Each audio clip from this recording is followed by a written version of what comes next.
সবচেয়ে বড় প্রবলেম এখানে দেখেন, নীতিমালা থাকতেই পারে, এত সাবজেক্টিভ।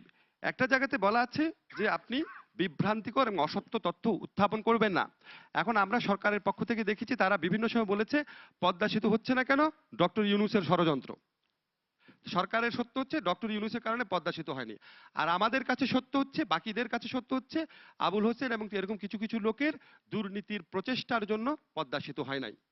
এখন যদি আমি সরকারের সত্য প্রচার করি তাহলে তথ্য সম্প্রচার নীতিমালা অনুযায়ী আমি সত্য কথা বলছি, আর যদি আমি সরকারের বাইরে যারা আছে তাদের সত্য প্রচার করি তাহলে এটা বিভ্রান্তিকর এবং অসত্য তথ্য উত্থাপন, কাজেই সম্প্রচার নীতিমালা অনুযায়ী তার বিরুদ্ধে শাস্তিমূলক ব্যবস্থা নেওয়া যাবে।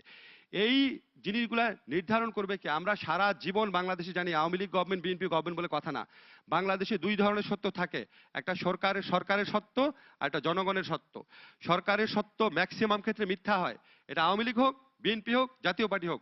বাংলাদেশের সকল সরকার, পৃথিবীর ভঙ্গুর এবং দুর্বল গণতন্ত্রের সকল সরকার মিথ্যার উপর নির্ভর করে দেশ চালানোর চেষ্টা করে। এটা শুধু আওয়ামী লীগ গভর্নমেন্ট না, যে কোনো গভর্নমেন্টই চেষ্টা করে। বিএনপি নির্মম মিথ্যাচার করেছে এর আগে যখন ক্ষমতায় ছিল, বিভিন্ন ঘটনায় করেছে। এখন তারা যদি বলে দেয় যে সত্য কোনটা মিথ্যা কোনটা এটা আমি নির্ধারণ করব, তাহলে সত্য মিথ্যা কিভাবে নির্ধারণ করবে, কি নির্ধারণ করবে, এটা বোঝার জন্য আমাদের বিটিভির দিকে তাকালে হবে। তার মানে বিটিভিতে প্রচারিত যেটা হয় সেটা হচ্ছে সরকারের ভার্সন অনুযায়ী এটা সত্য। তার মানে প্রত্যেকটা সম্প্রচার কেন্দ্রকে, প্রত্যেকটা টিভিকে বিটিভির মতো করে সত্য বলতে হবে, বাংলাদেশের প্রত্যেকটা মানুষকে একভাবে সত্য বলতে হবে। এই সম্প্রচার নীতিমালার সবচেয়ে বড় দুর্বলতা এখানে, এটাকে কোরআন শরীফ এবং বাইবেলের স্টেজে নিয়ে যাওয়া হয়েছে। কোরআন শরীফের যেমন অন্যরকম কোনো ব্যাখ্যা, বাইবেলের অন্যরকম ব্যাখ্যা হতে পারে না।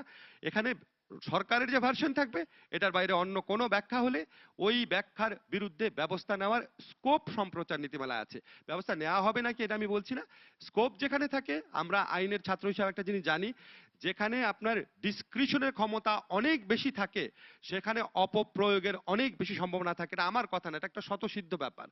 আরেকটা কথা বলে আমি বক্তব্য শেষ করছি। আমরা অনেকেই বলি কি যে আমাদের আইনটা ভারতের চেয়ে বেটার, আমাদের আইনটা ব্রিটেনের চেয়ে বেটার। আমি শুধু দুইটা কথা বলবো। দেখেন, আমরা আইনকে এক অর্থে বলে থাকি আইন হচ্ছে একটা ছুরির মতো। ছুরি দিয়ে একজন ভাস্কর একটা ভাস্কর্য নির্মাণ করতে পারে, ছুরি দিয়ে একটা খুনি একটা খুন করতে পারে। তো আইন এবং নীতিমালা এটার মধ্যে কি আছে, তার চেয়ে অনেক বড় গুরুতর প্রশ্ন হচ্ছে এটা প্রয়োগের ভার কার উপর আছে। বাংলাদেশের সরকারগুলো আইন এবং নীতিমালা অবলম্বন করে বিচার বহির্ভূত হত্যাকাণ্ড করে, হাজার হাজার কোটি টাকা জনগণের সম্পদ লুটপাট করে, দলীয়করণ করে, মিথ্যাচার করে, গণতন্ত্র বিনাশের চেষ্টা করে। বাংলাদেশের প্রতিটা সরকারের ক্ষেত্রে এটা কম বেশি প্রযোজ্য। কাজে আপনি আইন নীতিমালা কি আছে সেটা বলার আগে আপনার এটাও ভাবতে হবে আমার পলিটিক্যাল কাঠামোটা কি, সামাজিক এবং অর্থনৈতিক কনটেক্সটটা কি।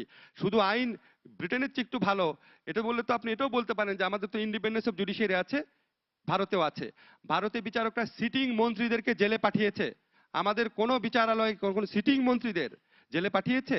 আমাদের দেশে সংবিধানে আছে প্রেসিডেন্ট ইন্ডিপেন্ডেন্টলি নিজে প্রধানমন্ত্রীর সাথেও পরামর্শ করতে হবে না, প্রধান বিচারপতি নিয়োগ করবেন। আছে না দাদা ভাই, আপনি তো সংসদ সদস্য, আপনি জানেন প্রেসিডেন্ট ইন্ডিপেন্ডেন্টলি করবে। আপনারা এখানে যারা আছেন তারা কি একজনও বিশ্বাস করেন বাংলাদেশে যারা প্রেসিডেন্ট ছিল তারা বাংলাদেশে প্রধান বিচারপতি নিয়োগ করেছে ইন্ডিপেন্ডেন্টলি, প্রধানমন্ত্রীর সাথে পরামর্শ না করে? বিশ্বাস করেন? আমি করি না। কাজে আইন শুধু ওইভাবে দেখতে হবে না, আমাদের এখানে যত কম আইন যত কম রেগুলেশন থাকবে তত বেটার। বিকজ আইন যাদের হাতে আছে এরা সত্যিকার অর্থে জনগণের অ্যাসপিরেশনের প্রতিনিধিত্ব করে না।